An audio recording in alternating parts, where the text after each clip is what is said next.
So good morning to everybody. My name's Howard Redwood. I'm being helped today by Tom with the processes of keeping the webinar going.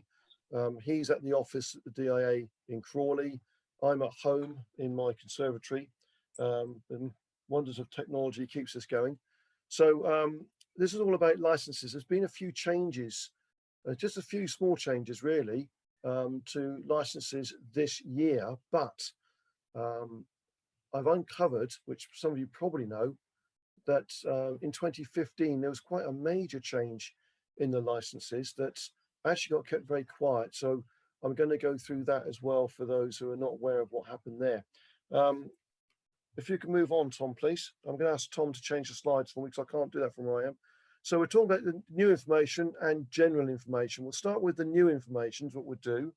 And what I'd like you to do is at some time or other, I'd like you to all download the new version of the INS 57P, which was actually updated in May the 20th to be precise.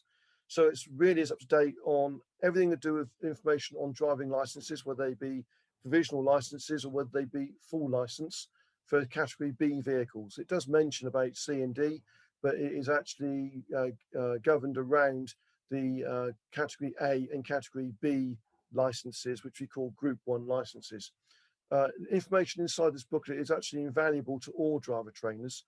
I've always banged the drum to the fleet guys about making sure they got a hard copy of this. You don't get hard copies of them anymore now. If you just Google INS 57P in Google, it comes up under the gov.uk assets. And you should be able to pick it up. You should see that picture, and I think it's a 28 or 30 page, fairly narrow looking brochure, but it's got lots of good information in there. And in view of the situation at the moment where the DVLA are still not using the checking service by phone, you might have the codes and check things online, but the online bits of paper that your candidates and your clients give you don't all explain some of the codes that are printed out on that license check they give you. So this explains pretty much everything, exactly how to check a license, what all the information is on the card. You might get presented with a D9 counterpart, which means it's a foreign license that has been registered in the country, explains that as well. And it also goes through lots of other bits and pieces. So if you can move on, Tom, please. And this next slide tells us exactly, published by DVSA. So it's what we need to know about in terms of licenses. I know it says DVSA, and it should be the DVLA. You would expect to be, so it's published by DVLA, not DVSA. So it's a mistake I've got there. So it's a DVLA publication with licenses updated this year. And it's the information, it's identifying license validity, categories of the licenses, all the restriction codes that are being used, of the new ones they've put in as well, especially with restriction code 40, I think it is. Motorcycles have got 22 restriction codes on one of the restrictions, and all those are in there as well. Talks about EU licenses and also delegated licenses, which we're going to spend a bit of time on because there's been a few anomalies with the delegated licenses. Delegated licenses are the licenses that can be exchanged from a country outside the EU, which we have agreed have a driving test that is compatible to ours. The license list has changed over the last 7 years. Some countries have been taken off, others have been put on, and there's some new ones that were put on in March this year. So we need to be aware of those. So if you could move on, please, Tom. And we're looking at the advice on exchanging licenses now. The reason we can exchange licenses in this country is work done by the DVSA and the DVLA together. And what they've done is they've sent out delegations to all of the European countries and to the countries that make up the delegated list. And they've gone and assessed their driving tests to see how compatible and how resilient they are compared to ours, how robust they are, effectively is the word I'm using. They want to know the robustness of the driving tests, and they've deemed that all these countries, EU is under regulation, they've all got to be the same or very close parity, but the designated licenses, designated list, they are countries which are in different parts of the world, and they could be all sorts of mayhem going on with the driving tests. So the DVLA and DVSA have been out and checked that there's a compatibility with the standards that we need on the roads. Yes, they might be driving on the different side of the road they're used to. That's easily fixed. They come over here and do a UK familiarisation course, which you guys are qualified to supply. You might not know what's going to go in the course, but you can come to the DIA and we can tell you what you need to do in those situations. So DVLA have a comparable standard for the driving test in the UK, and these licenses can be exchanged if the holder becomes resident in the UK. Okay, now EU licenses, they don't legally have to be exchanged, but it is very much being bandied about in legal areas now, in courts, and it's frowned on by the judges when someone with a European license goes to court for any reason, and the judge asks the question, has this license been registered with the DVLA?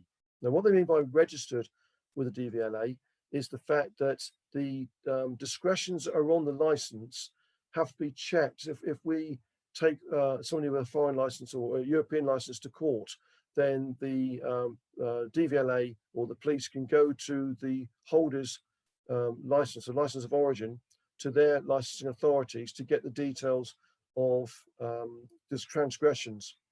That problem is saved if the license is registered to DVLA. Now, you might think, well, why not just exchange it?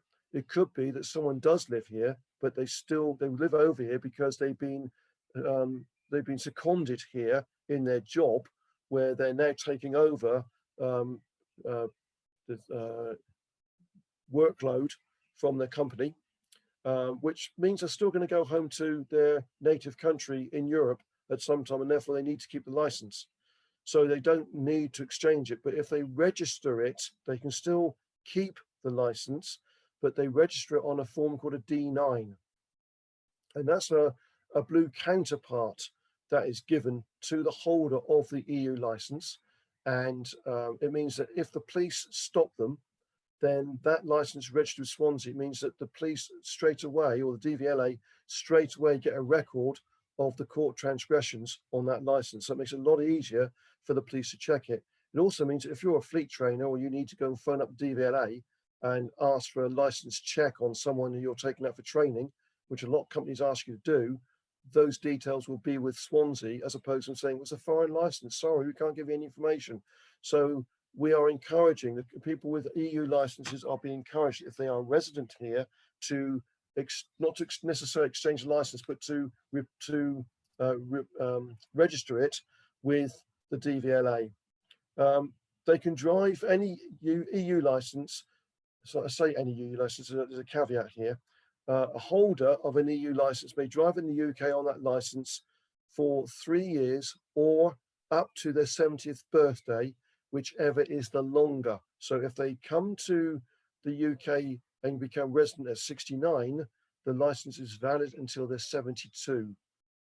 At that point, they've got to go through all of the medicals and would then have to, they can exchange the license at 72 years old, providing, as far as we're concerned, it'll be valid, providing they meet the medical conditions of driving in the UK. So that's okay for them to do that. That's all right. Now then, there's a caveat here, which I think I might come off later on, but I'll just briefly explain it now. If a European country has a dependency country linked to it, let's just use the example of Algeria. It used to be a French dependency. Just imagine now that France do an automatic exchange of license for an Algerian license. Now, Algeria is not in Europe. It's also not on our country's list of delegated list of licenses that can be exchanged. This means the driving test has not been taken in a European country or in any country on the delegated list. So although that holder of, say, the new French license, the Algerian guy has now got a French license, that French license comes to the UK because the holder wants to become resident, that French license cannot be driven in this country for longer than 12 months. Now, that's the change in the law that took place in 2015. And it was whatever his name Hammond was. He was the guy that spotted the loophole that there were dependency countries getting their licenses exchanged for European ones. And we were saying, yeah, come in here, you've got a European license, you can drive.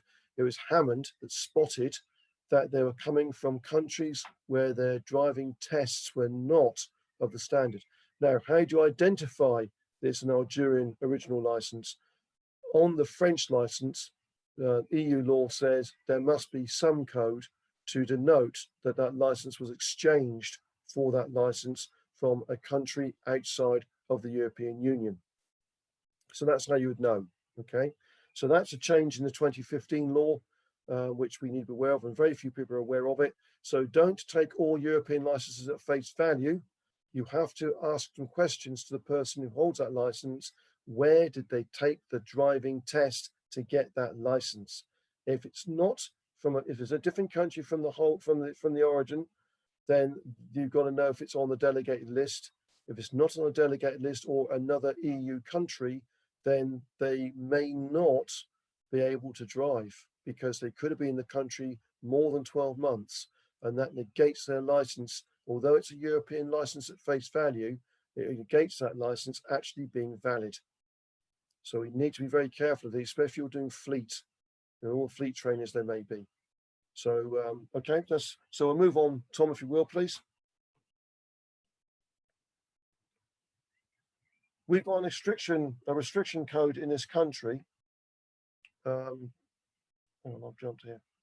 We have a restriction code in this country, number 70. That's the code that is on licenses here. So if you have a license that is shown to as a GB license and it's got a 70 on the back, it's normally got a country code to say where it's come from.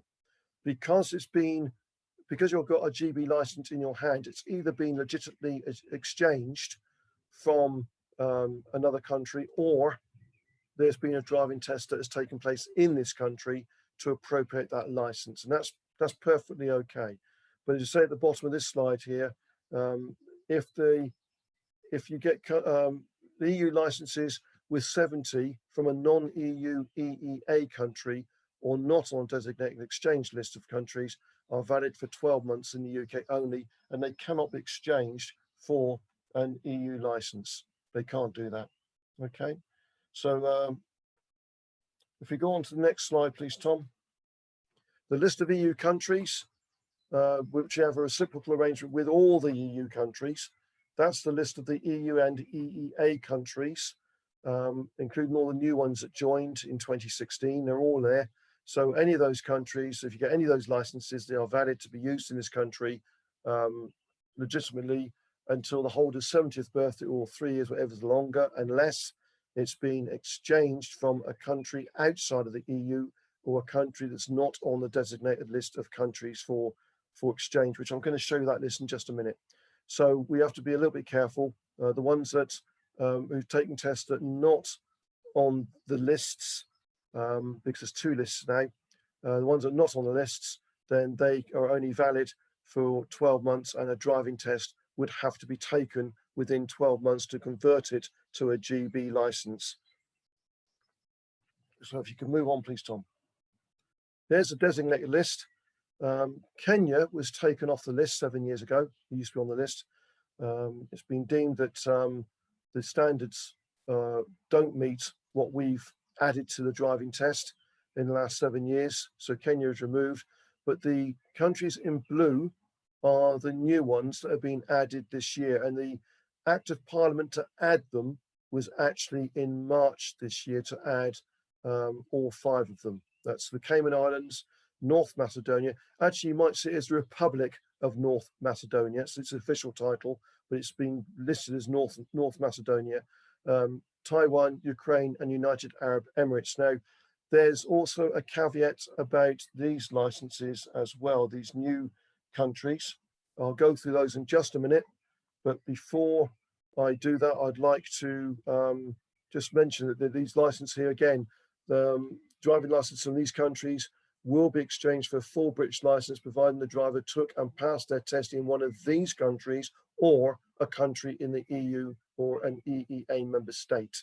So it's the same situation with a European license. You know, these, if they haven't taken their driving test in one of these countries or European country, then that license cannot be exchanged. It's only valid for 12 months. And then a driving test has got to be taken.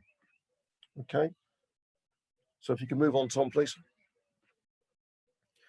Before I go through the anomalies on the designated list, I need to talk about the different types of licenses we've got.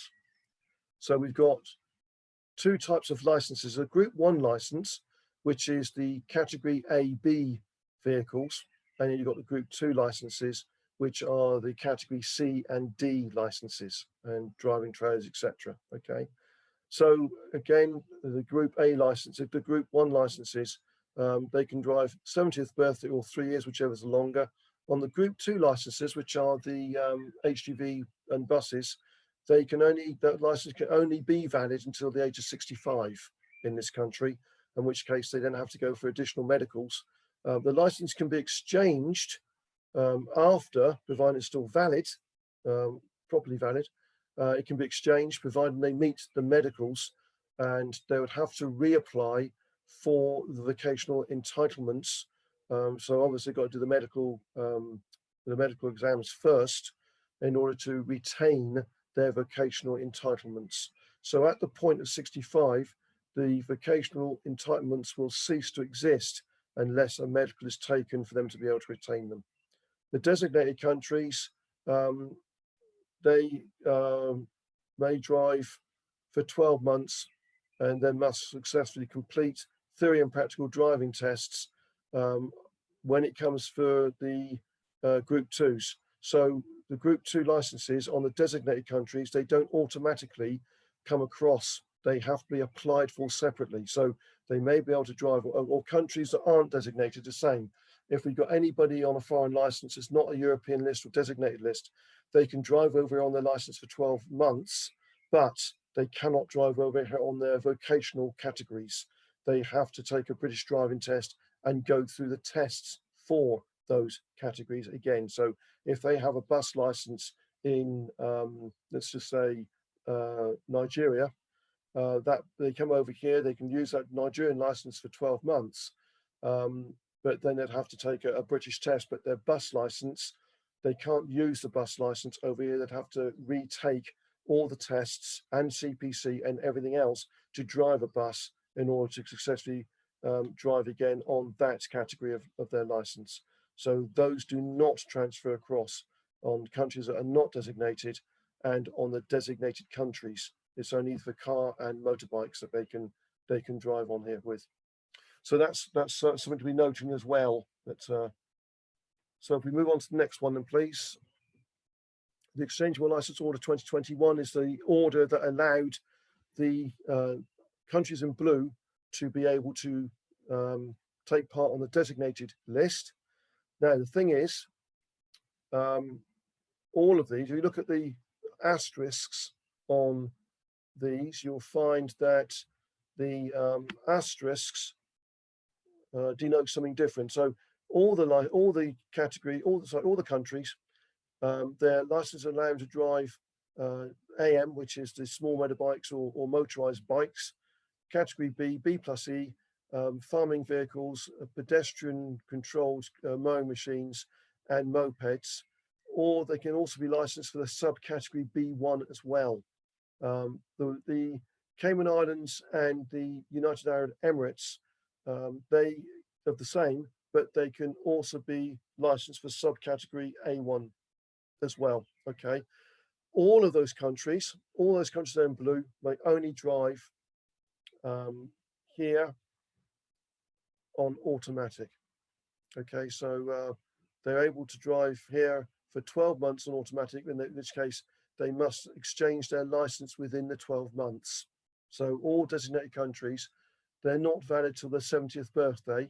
They are valid for 12 months in this country, but they have to exchange within the 12 months. If they don't exchange within the 12 months, they will have to take a British driving test. However, if they're in a situation where they say they live in the country, so they need that license for 12 months, and then they move to somewhere, this is use London for an example, which has a very, very good underground system, so they're not going to use their car. Although they haven't exchanged the license in the 12 months to continue driving, because they're not driving, they are able to additionally exchange their license within 5 years of being resident in the country, providing that license is still valid. So they can't exchange an invalid license. So it still has to be valid for them to be able to exchange it.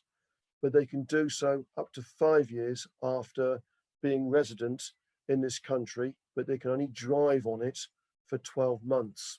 Okay, so the circumstances might change when they're not going to drive for years 2, 3, 4, and 5, and therefore they don't have to exchange that license, but they can exchange it for their license, for the GB license in years 2, 3, 4, and 5 as well, if they're not using it. Okay, so if you can move on, please, Tom. That's the end of the webinar, to be honest with you. So what I'm on for now is questions. If anyone's got any questions that I haven't seen any come up yet, but if there are any, I will take them. Short and sweet, because it's not an awful lot of changes there. It's really reiterating what's out there. There's been some new things like the new countries that came on the designated list, and just making everyone aware of the 2015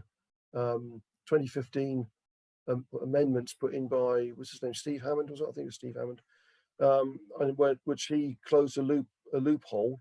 So really, it's just download that INS 57p, because pretty much everything I've said to you is actually in that leaflet, and it's a very useful thing to have. You can download it onto your laptop or download it onto your iPad, whatever, anything you use in the car to be able to refer to. It's very comprehensive, been updated recently, and it is updated very often. It's usually about 12 to 18 months. There's an update in it, so it's usually up together and very informative. And it's a DVLA publication, so it's really one for you to have a look at. I've got some chats going on here. What's going on? Let's have a look. Just checking through the chats to see what we've got here. And there's no questions. Has anyone got any questions you want to put in the question box? At the bottom of your screen, you've got Q&A, and you can write questions in there, and I can take questions from you. There's nothing in the chats to report to. So if you, I've got a question now. I came across a US citizen who is driving in the UK after 12 months. She then decided to take the UK test.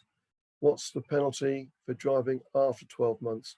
The penalty of driving on the US license after 12 months, she's driving without a license. The license is not valid in this country after 12 months of residency. So if they decide to start doing the training for provisional licenses, then they can still drive on the provisional license, but of course, under provisional conditions. That means they've got to drive with L plates, accompanied by a holder of a full British or European license, who's over 21 years of age, who has held that license for 3 years. They cannot be accompanied by their partner, who is American, whose license has not yet expired. Okay, so even someone with a European license, they've got to be in this country for a certain amount of time before they can actually, so beg your pardon, they don't. It's a situation of this person being 21 and holding that license for 3 years to be able to accompany anybody. So anybody who's on a designated license for 12 months, they're not allowed to accompany anybody doing learners in this country. Not allowed to do it on that type of license. Does that answer your question, Martin? I hope it does. Okay, well, if there's no further questions, I'll give you a couple of minutes, just to a minute or so, just put questions in if you want to. Thank you, Martin, that's okay. If you, anyone wants to put any questions up, or they have any questions that they have later, and they want to ask, then the ADI desk is support@driving.org. We are there for you to help you. So if you have any queries on licenses, etc., any AGI queries you have on training, problems that are things with training you're having a little bit of difficulty with, or anything really, standards check stuff, the COVID situation with standards check, anything like that, you've got any queries with, don't be afraid to give us a call. And we can help you. But if you want to email us on support@driving.org to get the AGI help desk. If it's anything to do with membership matters, stuff with the shop orders that you're trying to chase, anything to do with breakdown, with the motor insurance, PLPI, membership matters, is all help@driving.org. That goes to the membership team. Support goes to the ADI team. Okay. So anybody who wants any help, then don't be afraid to get hold of us. If you want to go and look at any other webinars we've done recently, and to look at courses we've got there, CPD, it's all being held on the diacademy.co.uk. This webinar, if you want to hear through it again, will be on there probably Tuesday or Wednesday next week. Matt has to put it up. He's not with us at the moment. He's off today. So he's not going to upload it today. So it's likely to be Tuesday or Wednesday by the time he's caught up on Monday, Tuesday. So Wednesday's probably the earliest you're going to see it. Or you can go to Facebook. It's Facebook or YouTube. Tom, you have to help me here. Which one's it on? Yeah, it'll be on Facebook straight away. Yeah, Facebook. It's on Facebook now. So you'll be able to go onto Facebook and be able to look at it again. Okay. All right. So I hope we've covered everything that anyone wants to talk about. You can see a slide in front of you, which Tom's going to go through now on the Applied Coach Approach course we've got. Yeah, it's just to say we've got the first Zoom sessions for the Applied Coach Approach we do is coming up. So next Friday and the Friday after. So you can sign up for that on the Academy. And we just released some more dates for our virtual standards check series. So we've got some more dates in July, and there'll be some evening sessions for those ones as well. So again, that's all in the Academy. If you've got any questions, just get in touch with us. All training stuff is training@driving.org, and we can answer any questions that you've got. But yeah, we'll go to the Academy, and all the information's on there. I've got to say about the standards check series that we've been doing, we weren't sure how well it was going to go, to be honest with you, but it's gone very well indeed. We've done 3 complete rounds of it now. It's 4 in each round. We've done 3 lots of that now with ADIs with incredibly good feedback, who've told us that they really have benefited from it. And we've had 1 or 2 come back who've actually said, look, I just need to reiterate what you said in the standards check. I've got my standards check in a month's time. So there's a lot of good stuff in there. We do supply post-course feedback as well as pre-course stuff for you too. So it's quite comprehensive. And very useful for those of you who have got standards checks coming up, who know they're coming in the future, to have a go at it. It's 4 sessions of 2 hours a session. We're going to vary the time of day we do these now. I'll be doing the daytime ones, and we've got the possibility of being done at other times outside of DIA's business hours as well. So if you'd like to apply for those, Tom can give you more details on when they're likely to take place, and can fill you in on the ins and outs of what you need in terms of computer, microphone, camera, etc., and everything else you need for taking part in it. Okay, so I'm going to wrap things up there. I've got no further questions, nothing in the chats. Thanks ever so much for joining us. I know it's a bit short and sweet, but quite a comprehensive bit of information there.